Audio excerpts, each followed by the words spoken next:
Hey, what's up everybody? Welcome back to the Holy Smokes Barbecue channel, and today on the channel we are making a brisket, but we're gonna do this brisket using a hot and fast method. Now I'm sure you know, low and slow is the way to go. That rhymed. But in a few of my recent videos that I've done, I've switched it up a little bit and done a hot and fast method. Did that on a pork butt, did that on some beef ribs. Today we're gonna try it on a brisket. Now my goal is to have this for dinner tonight. I don't know what time that's gonna be. I don't know how long this is gonna take, but I do want it to still be incredibly juicy, to really have a lot of flavor, and to have a great bark. So, are we gonna be able to do it? Let's find out together.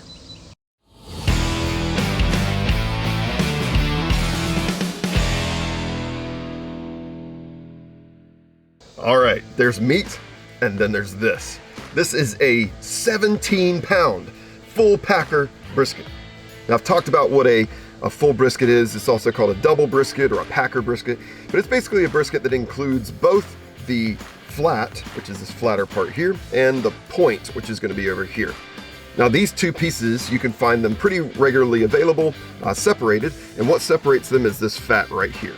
So once that fat is removed, you basically have like this section here and this section here. Both incredibly delicious, but today we're going to smoke them all together. This is the side you'd normally see sliced in this nice kind of against the grain pattern. This is the side you'd normally see cut into cubes, drenched in sauce, and baked until you get some nice, delicious burnt ends. Now, where did this brisket come from?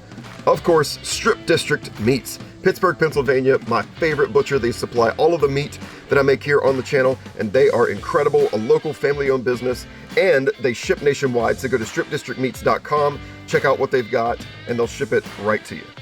Now, I've demonstrated before how to trim a full packer brisket. I'll put a card up top so that you could see that. But for now, I'm gonna kind of like time lapse through this just so that we can get this on. After all, this is hot and fast.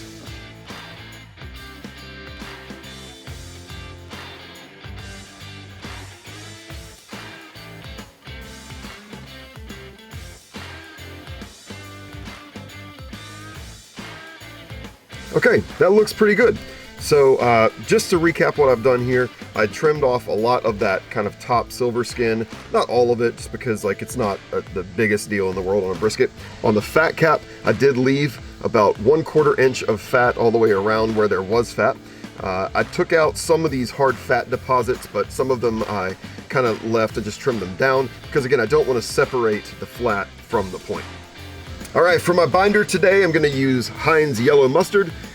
This is not really for flavor, this is just to get everything to stick when we start to adhere our seasonings. All right, so we're gonna go right on top here. And then just massage this bad boy. That sounded weird. Now, today I'm actually not going to season the fat cap. I'm only gonna be worried about the top and the sides. All right, I've got two different seasonings we're gonna put on this today. The first of which is this Pit Boss Prime Beef Rub. Man, this is gonna be so great on a brisket, little garlic, onion, paprika mix, but that's not all we're gonna add, but we are gonna add it first.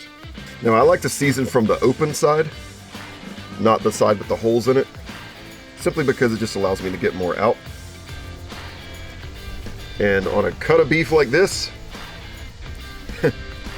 don't worry about over seasoning. Listen, this meat can take a lot of seasoning, so don't go skimping out on it. Okay, so the Pit Boss rub is now on there, but I mentioned there was one other thing, and today that is coarse ground black pepper.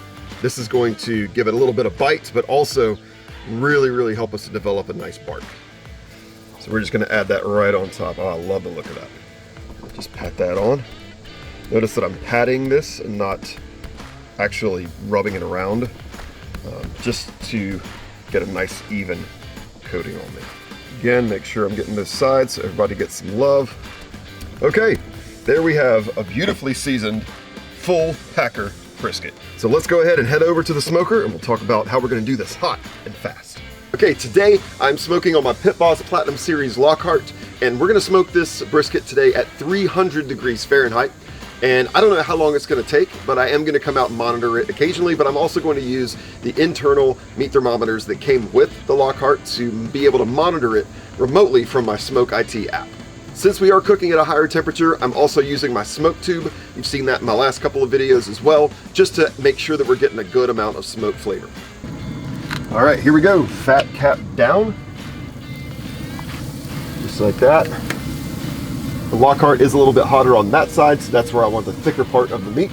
To get my temperature probes set up.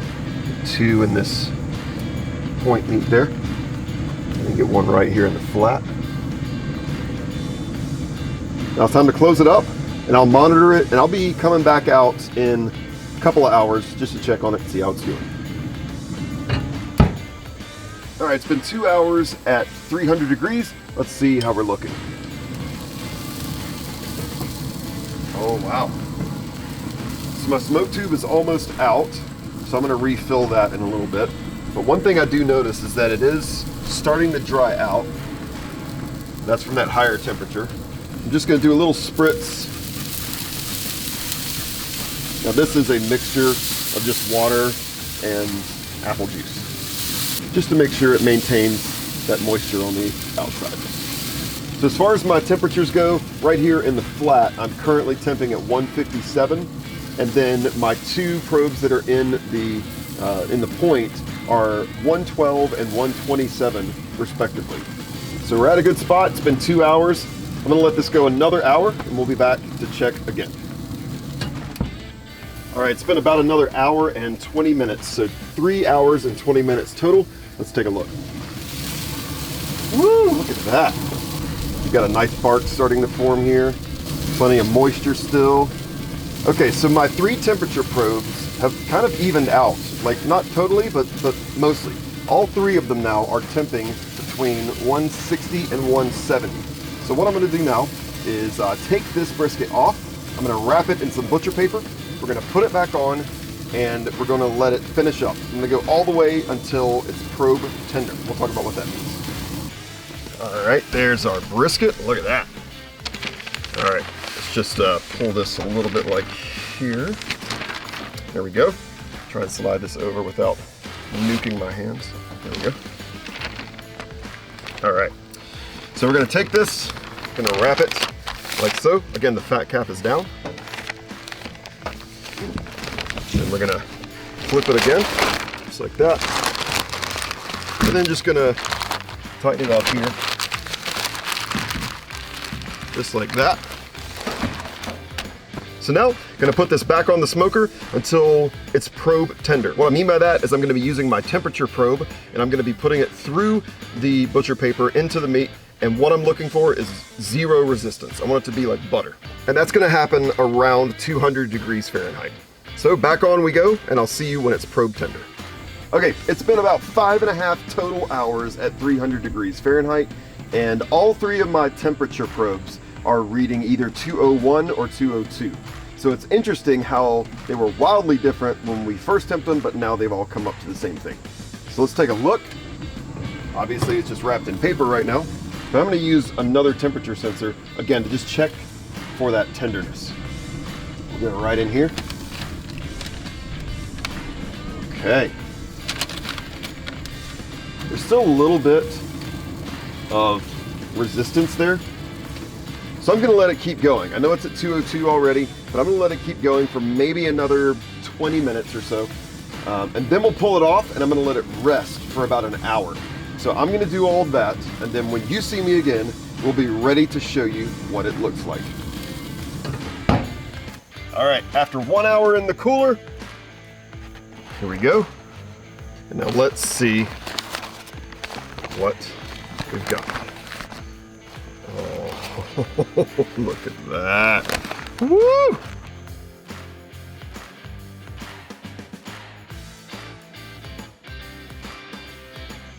So a couple things to note here. The bark on this section right here is darker than this is, and that's because of heat distribution. So if I do this again, I'll probably flip it around about halfway through so that it can get more even. The bark in this section didn't really have a chance to set. And I can tell that because if I take my finger, I guarantee if I take my finger, I can push this around. Yeah, see how I can push that around? Shouldn't be able to do that on a brisket. I mean, the taste is still gonna be there, just not gonna have that kind of solid bark in that area. Over here, however, yes. So a simple solution to fix both of these things is just to turn it around about halfway through. But now it's time to cut into it and see how we did. So let's cut into it here. Now, you'll remember before, when we first looked at this, the grain runs this way. It runs this way on the flat. And the flat is what I'm going to cut because that's gonna give me that quintessential, barbecue brisket look. And if the grain goes this way, I wanna cut this way. So here we go, let's see how we did. I'm gonna cut right in the middle of the flat.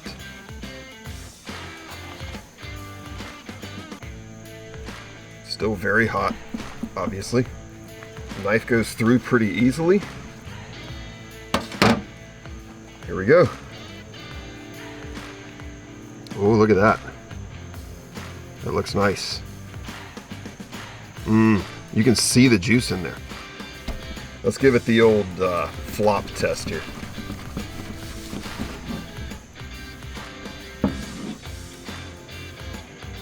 There it is. There's your hot and fast smoked brisket.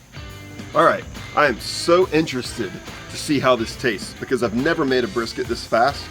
But we're gonna try it and see how it goes. So here we go. 5.5 hours plus an hour of rest, smoked hot and fast brisket.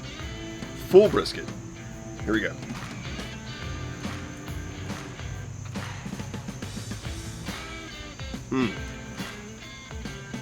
Okay. So here's the thing. It is just a little bit dry. And I'm sure that has to do with that temperature that we smoked it at. A good option though for this would be to slice the whole thing, at least the whole flat, stick it in a foil pan with a little bit of beef broth and just warm it back up in the oven. And that'll absorb some of that broth, which will give it some of that juice. However, when it comes to the flavor, holy smokes, that flavor is insane. Good amount of heat, and there's almost like this richness to the bark. So the final verdict, I'll probably continue to go low and slow on my briskets from now on. But this is definitely a way that you can do it. It's just, in my particular case, it ended up a little bit dry, a little bit tough, but still delicious. Like, don't get me wrong, I would still eat this brisket. It's just a little bit different than the low and slow method. Well, thanks once again for tuning into the Holy Smokes Barbecue channel. If you like this video, make sure that you click the thumbs up to give us a like and subscribe to the channel if you're not already subscribed. We got some great stuff coming up in the next few weeks. And definitely check out 2 of my favorite videos of cooks that we've done, my absolute favorites that we've ever done here on the channel, Outdoors on the Smoker, and I'll see you next time.